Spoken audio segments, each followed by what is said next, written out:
Welcome to the Supreme Court Podcast.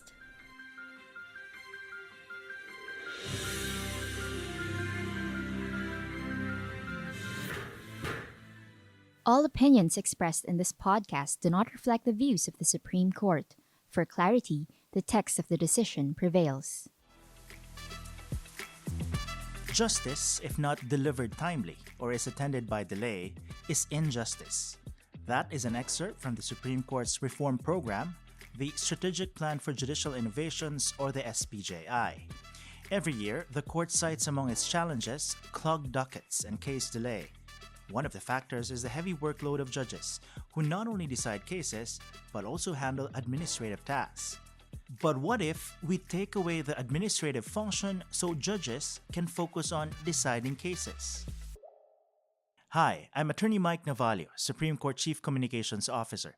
It's the 13th of September 2024, and today we are very honored to have with us Court Administrator Raul B. Villanueva to talk about an innovation that the Supreme Court is introducing, the Office of the Regional Court Managers, or ORCM.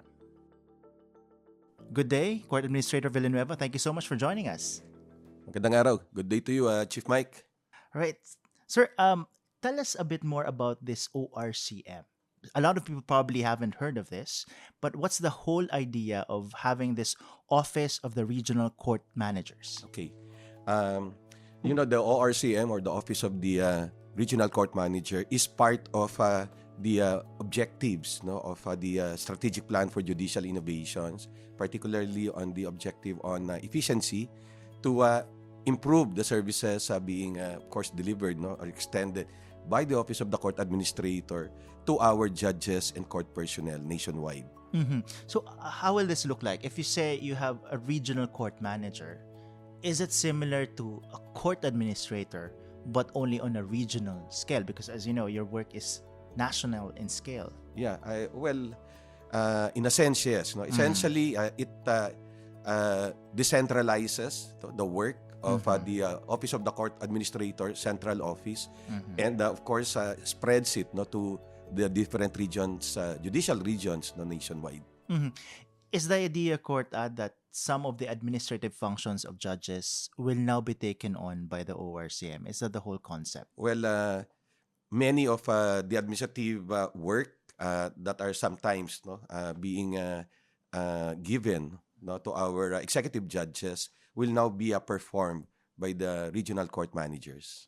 Can you give us an idea, Court Ad? What kind of functions are these? Just so people have an idea what the judges will unload now. Well, insofar as, for example, the approval of leaves of our judges and court personnel, usually the executive judges have a role, have a part in, of course, approving these leaves. So that's one. And then another is, we have a pilot implementation of what we refer to as the direct release of the MOE funds for our lower courts.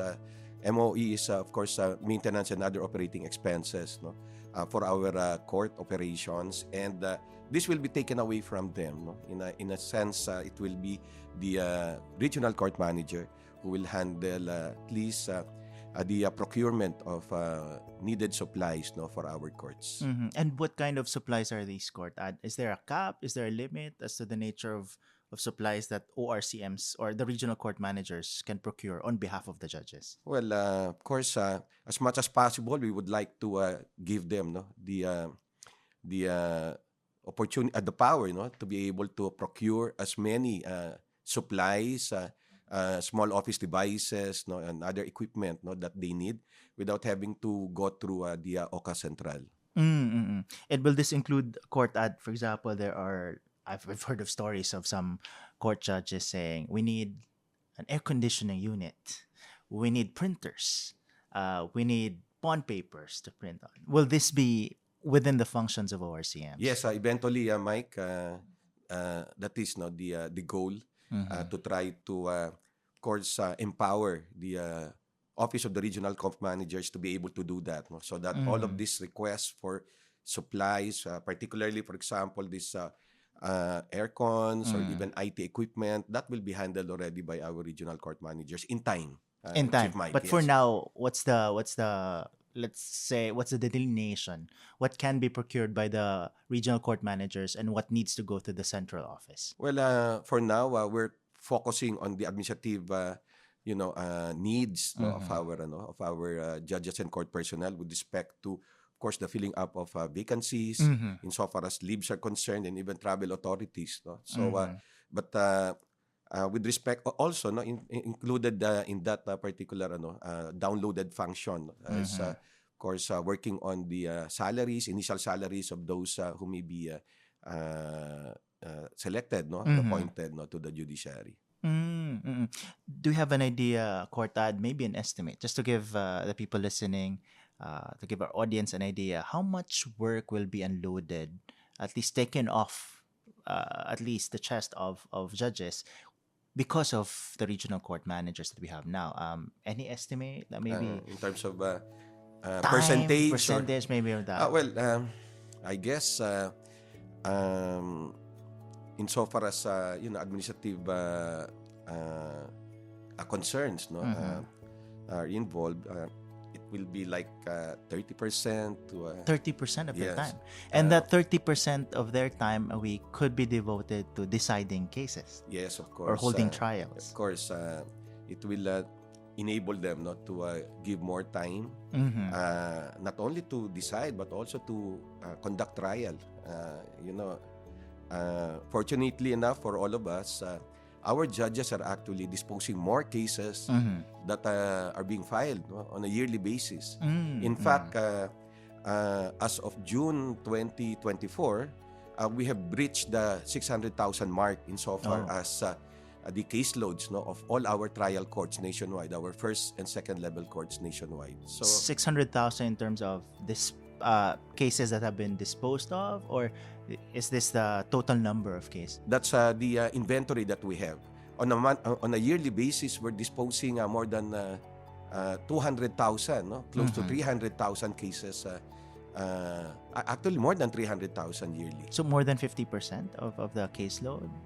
What's the percentage? Our clearance rate is more than 100%. So which means that every year our caseload inventory is decreasing. So you mean to say, Courtad, that we have disposed of more cases than cases that were filed during the given year. So that means we're on our Every way year, to yeah. we're on our way to let's say addressing the backlog of cases. in courts. Definitely. Because, for example, if the number of cases that have been filed in the first and second level courts is about 300,000, we're disposing more than 300,000. So that's why the inventory is decreasing. Okay, got it. But for ordinary people, Courtad, what will it mean to them if we have fully implemented the ORCMs? Well, for one, they will see, to my mind, no, a more satisfied, court personnel, in the sense that all their needs with respect to, especially their needs for their halls of justice, no, can be addressed, no, much faster, and hopefully there is no need for our judges or court personnel to reach out to other possible sources regarding supplies, no, that they need every now and then, because we'd be able to provide them timely, no, and more efficiently. Among the judges, will the executive judges benefit the most from the ORCM in terms of, because I assume they have the most administrative functions. So will that not take away power, though, away from the executive judges? To my mind, our executive judges, their role will still be there. They serve as what they maybe term as primus inter pares.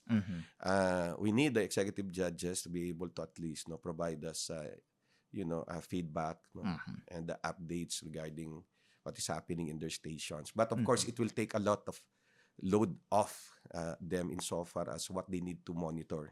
Courtad, I'm looking at the structure of the Office of the Regional Court Manager. Can you briefly discuss to us how would it look like?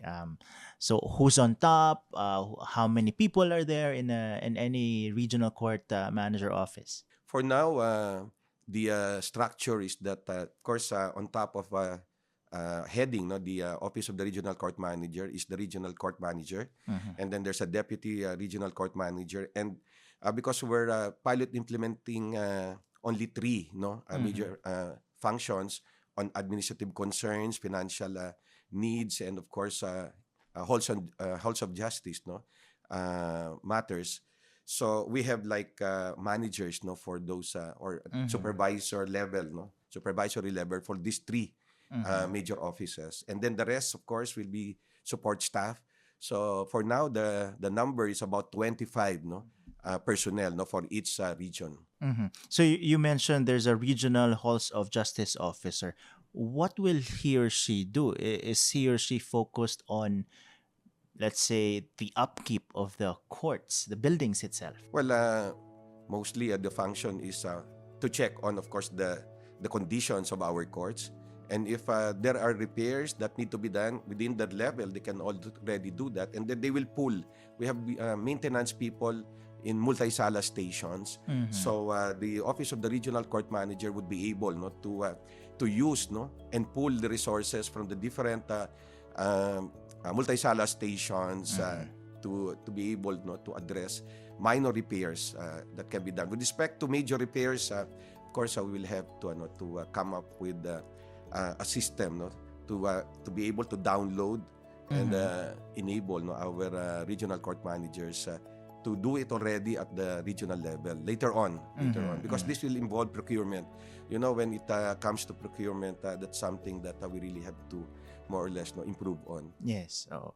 But Cordad, this would be ideal in areas which are adjacent to each other. But I'm thinking of regions like Southern Tagalog region. You have 4A, 4B, but even 4B, you have Mimaropa, you have Palawan, you have Mindoro. They are spaced far apart. So how will this work in those instances? Well, I think there will be coordination efforts that need to be done, no, by, for example, from one island province to another. We don't have to bring the staff every now and then, not traveling from one province to another. Instead, we'll try to maintain people, no, in that particular island province to be able to address minor repairs already. Of course, under the supervision of the Office of the Regional Court Manager. So could there be, let's say, sub-offices in those island provinces? Is that something that you're looking at now? That's possible because since we have court stations in every province and some multi-sala stations, so perhaps we can maintain that kind of staff for that purpose, no, in that station. How many ORCMs do we have now? For now, we're pilot implementing ORCMs in 6 regions.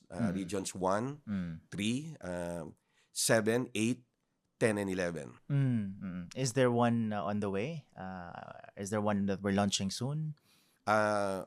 We just launched, of course, the Office of the Regional Court Manager here in Region 8 in Tacloban City. And then later on, I think we will proceed not to, I think we've launched already Regions 1, 3, I'm not sure about, I think 7 and 8, and then so we're done already with Davao, so perhaps the only one remaining would be in Region 10. Region 10. Yeah, if I'm not mistaken. But we're almost done with the kickoffs regarding this pilot ORCMs. And there are people in place already. Yes, because prior to launching the ORCM operations, we asked the interim regional court managers in these regions, of course, to establish and get the needed personnel for their operation. So most of them already have done that. Roughly in every ORCM, there are about 25 people? Yes, 25 people. Initially, we asked for volunteers from the Office of the Court Administrator in Manila, and of course from the different courts in the regions where these ORCMs will be established. And then if there are not enough, then we engage casual employees. How will this affect the Office of the Court Administrator, your office?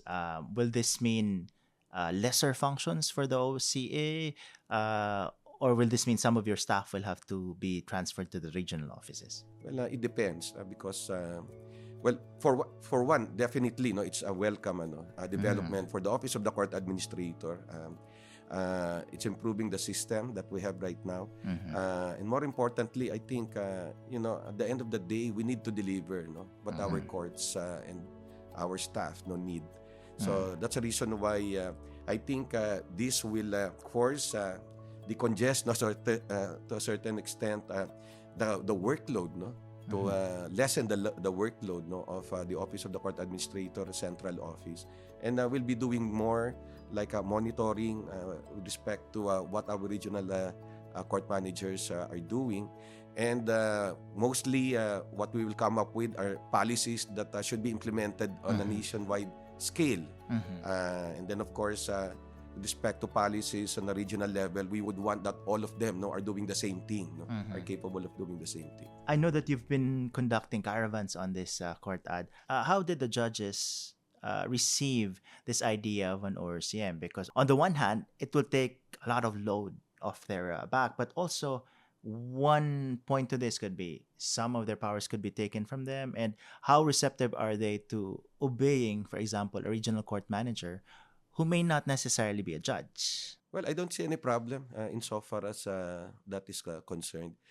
They welcome this development. I'm sure they will be happy, especially as we go along insofar as the work of the ORCM is concerned. They will find and they will feel, I'm sure, the difference. And as in the Office of the Court Administrator, we're happy that this is happening. This is modernizing the Office of the Court Administrator.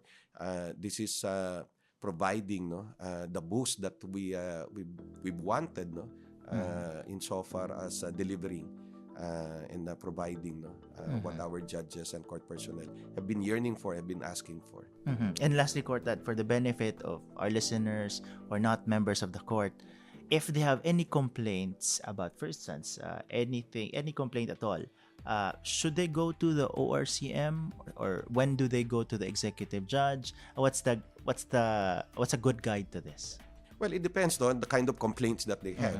If it involves, of course, some matters related to the cases, then definitely we have mechanisms for that.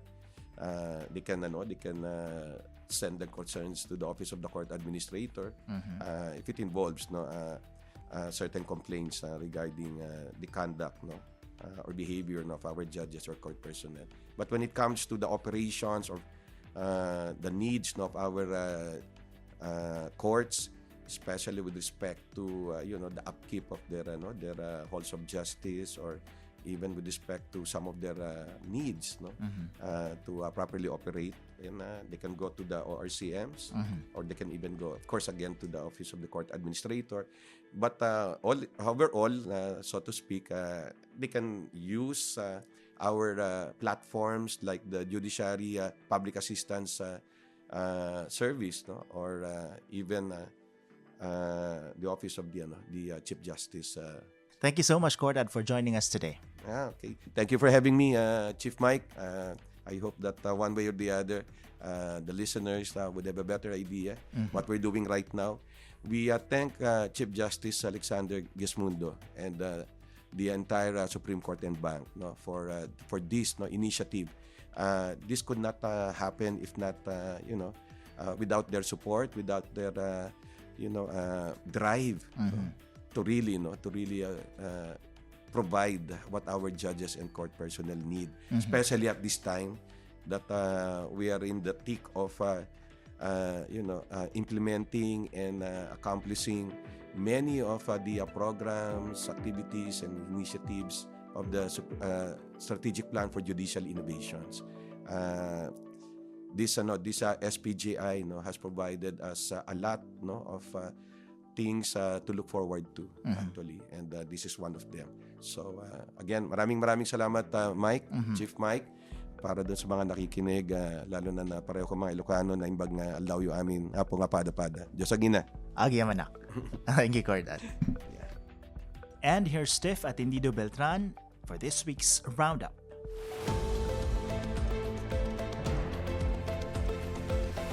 At the Supreme Court this week.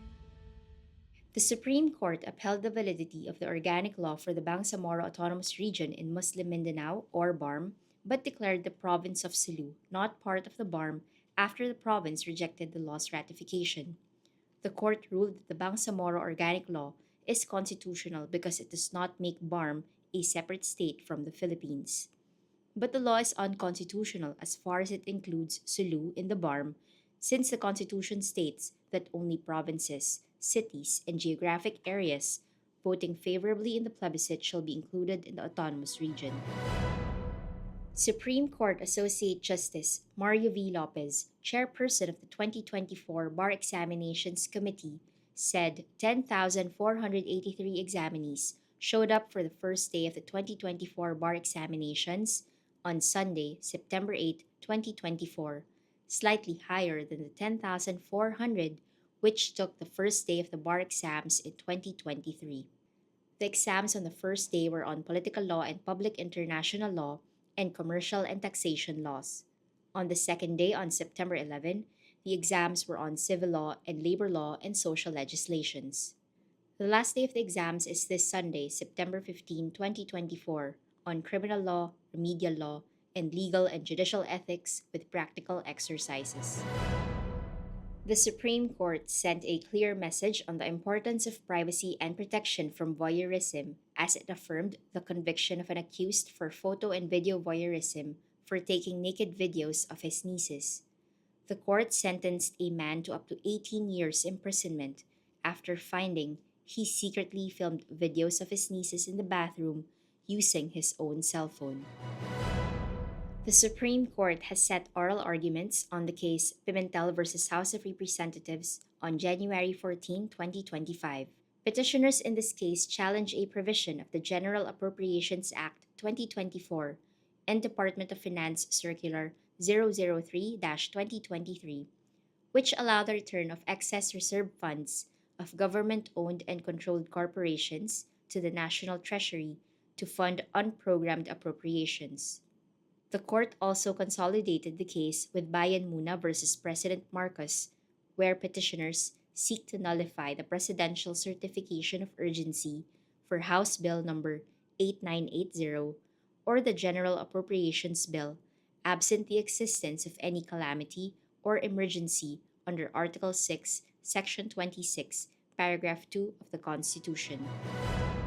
On September 11, 2024, the Supreme Court launched the Office of the Regional Court Manager in the 8th Judicial Region, which will oversee the courts in the provinces of Eastern Samar, Leyte, Northern Samar, Southern Leyte, Samar, Biliran, and the cities of Calbayog, Ormoc, Tacloban, Borongan, Catbalogan, Baybay, and Maasin. The court required Representative Robert Ace Barbers and other congressmen to file their comment to the habeas corpus petition filed by Rogelio Baterna on behalf of his daughter, Ronilyn, who was detained at the House of Representatives Custodial Center after being cited in contempt by the HOR Committee on Public Order and Safety, or the Quad Committee, during its August 7, 2024 hearing on the alleged activities linked to Philippine Offshore Gaming Operators, or POGOs. The Supreme Court sought input, suggestions, and feedback from judges and court employees from first and second level courts in Eastern Samar, Leyte, Northern Samar, Samar, Southern Leyte, and Biliran on the proposed new guidelines covering the conduct of judges and court personnel at the fourth leg of the Ethics Consultative Caravan held in Tacloban City on September 12, 2024. The court ordered the Solicitor General to comment on the petition challenging the validity of Republic Act No. 12000, which creates the Negros Island region composed of the provinces of Negros Occidental, including Bacolod City, Negros Oriental, and Siquijor. The court required the respondents to file their comment to the petition and prayer for temporary restraining order within a non-extendable period of 10 days from notice. 4 educators, 3 soldiers, and 3 police officers who are this year's recipients of Metrobank Foundation Incorporated's Outstanding Filipinos were honored at the Supreme Court On-Bank Session Hall on September 9. They were recognized and presented to Chief Justice Alexander G. Gismundo and the Associate Justices of the Supreme Court, the first time the recognition was done at the High Court since the program's inception in 1985. Each year, an Associate Justice of the Supreme Court serves as co-chairperson of the final Board of Judges of the awards. For 2024, Associate Justice Maria Filomena D. Singh served as co-chair of the board. And that's your Supreme Court this week. I am Tiffany Doblatran, Supreme Court Information Officer. And that's our podcast this week. Join us again next time for a detailed discussion of select cases decided by the Supreme Court and certain issues and innovations by the Supreme Court. I'm Attorney Mike Navalio, your Supreme Court Chief Communications Officer. You can catch this podcast on the Supreme Court Public Information Office's accounts on X, Facebook, Instagram, Threads, and YouTube. You can also catch previous editions on our website. This podcast episode was produced by the Supreme Court Public Information Office with Attorney Jen Tuazon Irania as writer, Don Ryan Balza, Victor Laranio, and Brian Austria as sound editors, and Ty Flores as web editor.